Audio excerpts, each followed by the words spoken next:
Bagaimana menghilangkan penyakit futur, Ustaz, terutama di bulan Ramadan ini? Yang pertama, bagaimana kita menghindari futur. Jadi futur itu kondisi adalah al-inqita'u ba'da al-istimrar. Futur itu adalah maksudnya berhenti setelah bergerak. Makanya Allah menyifati malaikat itu sebagai la yafturun. Mereka ini adalah orang yang yusabbihun. Mereka ini bertasbih, beribadah kepada Allah, wala yafturun. Dan mereka ini wa yaf'aluna ma yu'marun, la yafturun. Mereka melakukan apapun yang diperintahkan dan tidak mereka pernah futur. Itu malaikat. Adapun manusia ini memang punya kecenderungan dan punya potensi untuk futur, dan banyak faktornya. Banyak faktor. Untuk itu bagaimana supaya tidak futur, terutama di bulan suci Ramadan? Yang pertama kata para ulama kita adalah al-iqbalu. Ya, al-iqbalu al-Qur'an, yaitu menerima Al-Quran, berinteraksi dengan Al-Quran, membaca Al-Quran. Itu salah satu sarana bagi kita untuk tidak terkena penyakit futur. Ya, Allah berfirman di akhir dari surah Hud, wa kullan naqussu 'alaika min anba'i rusuli ma nuthabbitu bihi fu'adak. Yang demikian itu kami telah ceritakan kisah-kisah para nabi sebelummu untuk menguatkan dirimu ya Muhammad, menguatkan semangatmu di dalam meneguhkan kaki-kakimu di dalam berjuang di jalan Allah Subhanahu wa taala. Ini menunjukkan fungsi Al-Qur'an sebagai sesuatu yang meneguhkan. Ya, sesuatu yang menguatkan. Jadi ini yang pertama, memperbanyak baca Al-Qur'an, termasuk kaitannya dengan ayat tadi adalah membaca kisah-kisah para nabi. Membaca kisah-kisah, membaca di dalam Al-Quran tentu saja dan hadis-hadis yang sahih, kisah-kisah tentang para nabi dan rasul yang dimana mereka ini mendapatkan ujian dan cobaan yang begitu berat, dan pada saat yang sama juga mereka berhasil dengan ketabahan dan kesabaran mereka.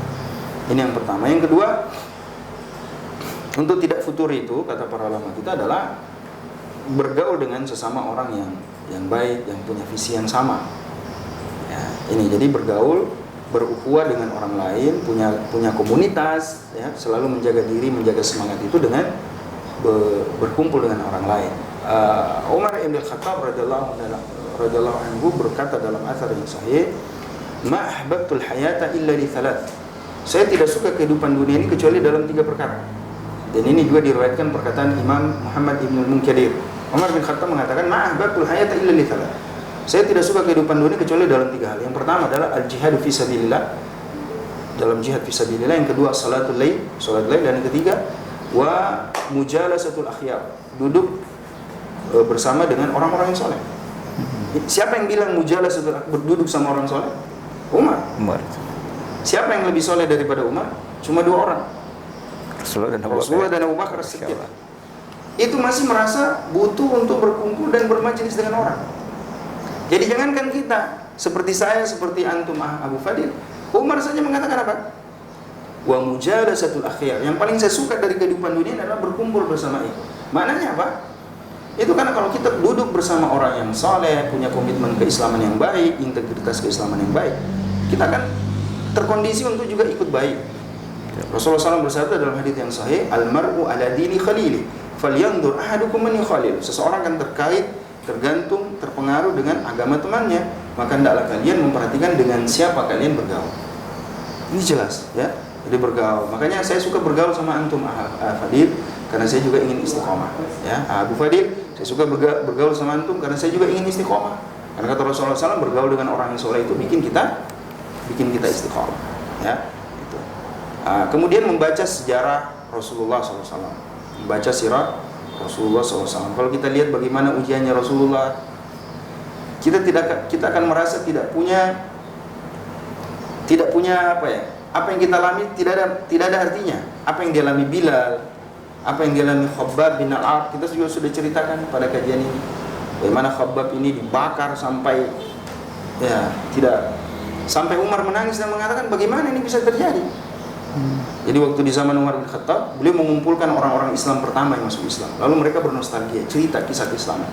Bilal bercerita, giliran ya Utsman bercerita radhiyallahu anhu, Ali bercerita, cerita semua. Gilirannya Khabbab bin Al-Arad, beliau tidak bercerita. Beliau langsung berdiri lalu mengangkat bagian punggung bajunya, memperlihatkan sama orang. Dan itu mengalahkan, artinya beliau tidak perlu cerita banyak sebenarnya apa yang terjadi. Tapi Umar menangis dan mengatakan, wallahi ma ra'aitu mithla hadza. Tidak pernah saya lihat yang seperti ini. Apa ini sebabnya? Lalu Khabbab mengatakan, dulu waktu majikan saya yang tukang besi itu, pandai besi itu, bikin senjata dan seterusnya, perisai itu tahu saya masuk Islam, maka mereka menyalakan api di atas lantai. Saya diikat, lalu mereka menyalakan api. Begitu sudah berkobar apinya, saya diangkat oleh mereka dan langsung diletakkan di atas api yang berkobar, kata Khabbab. Dan tidak ada yang memadamkan api itu kecuali karena punggung sudah menetes lemaknya di atas api yang berkobar itu, kata beliau radhiyallahu anhu. Ini makanya para ulama kita mengatakan, kalau kita lihat deritanya orang-orang beriman pertama ini, maka tidak ada banding, tidak ada apa-apanya yang kita rasakan. Kita ini sudah berislam sejak awal, sudah alhamdulillah dikaruniai hidayah. Kemudian setelah itu, tapi secara de facto maupun secara de jure, apakah kita ini sudah Islam sejak kecil? Beda dengan para sahabat yang harus berjuang dulu. Begitupun mayoritas sahabat, itu semua mengalami penderitaan yang demikian. Maka dengan cara membaca sejarahnya, ini bisa menjadi sarana bagi kita untuk bisa bertahan. Nah, coba Hanzalah bin Abu Amir, ya, Hanzalah itu pernah mengatakan kepada Abu Bakar, ya Abu Bakar, nafaqa Hanzalah, Hanzalahmu ini sudah berbuat nifak, berbuat munafik. Ini sahabat besar ini, Hanzalah bin Abu Amir Al-Ansari, yang kemudian digelari sebagai wasilul malaika, yang dimandikan oleh para malaikat. Lalu Abu Bakar mengatakan, loh, kok bisa kamu merasa munafik? Hanzalah mengatakan, bukankah kalau kita di hadapan Rasulullah kita begitu kuat, begitu kokoh, mudah menangis. Begitu kita pulang ke rumah, bergaul sama pekerjaan, kita lupa sama Allah. Lalu Abu Bakar mengatakan, ya Allah, menangis juga dia katakan, kalau begitu bukan cuma kamu yang munafik, saya juga. Ya, ini sahabat. Coba kalau Abu Bakar Siddiq saya merasa munafik, Hanzalah munafik, Umar bin Khattab mendatangi Hudzaifah berkali-kali hanya untuk mengatakan, apakah namaku ada dalam daftar nama orang munafik? Padahal sudah jelas Rasulullah SAW mengatakan Umar fil jannah. Bahkan Rasulullah SAW mengatakan, "Lau kana nabiyyun ba'di la kana Umar bin Khattab." Jikalau ada nabi setelahku, maka dia pasti Umar bin Khattab. Dengan anugerah yang seperti ini, dia tidak jumawa, justru takut jangan sampai jadi orang munafik. Dia apa ya? Naudhu tutu bola anak Hudzaifah terus Ustaz. Pokoknya sebut, ada kan namaku di situ. Hudzaifah saya enggak bilang sama orang. Pokoknya saya tidak tinggalkan rumah kalau dia bilang, ada enggak namaku di situ? Maka Hudzaifah mengatakan, baik, saya demi Allah setelah engkau tidak ada lagi yang saya beritahu. Yang ikut Pak Mesegeu, ya. Saya beritahu, tidak ada. Baru dia puas.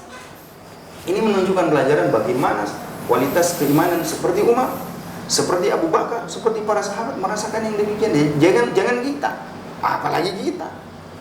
Maka untuk itu mari kita senantiasa berusaha untuk mengokohkan diri dan juga tentu dengan berdoa. Ya, berdoa. Rasulullah SAW mengajarkan kita untuk memperbanyak doa. Allahumma rabbana ya muqallibal qulub tsabbit qalbi ala dinik. Ya Allah, tetapkanlah hati kami di atas dinmu, di atas agamamu. Karena tidak ada jaminan. Ya, tidak ada jaminan. Ada seorang syekh yang tadi malam kita melalui Zoom, kemarin ya melalui Zoom menceritakan bagaimana beliau punya teman sepermainan, sama-sama kuliah di ilmu syar'i, tapi kemudian futur. Dia bilang, saya tidak pernah bisa bayangkan orang yang saya kenal, kami bersahabat, sama-sama kuliah ilmu syar'i, futur, dan sekarang sudah hilang. Bahkan kembali kepada kebiasaan-kebiasaan seperti orang-orang jahiliyah pada umumnya. Waliyadzubillah. Dan ini menunjukkan bagaimana perlunya kita untuk terus berdoa dan terus berusaha agar Allah istiqomahkan di atas jalan. Saya kira itu.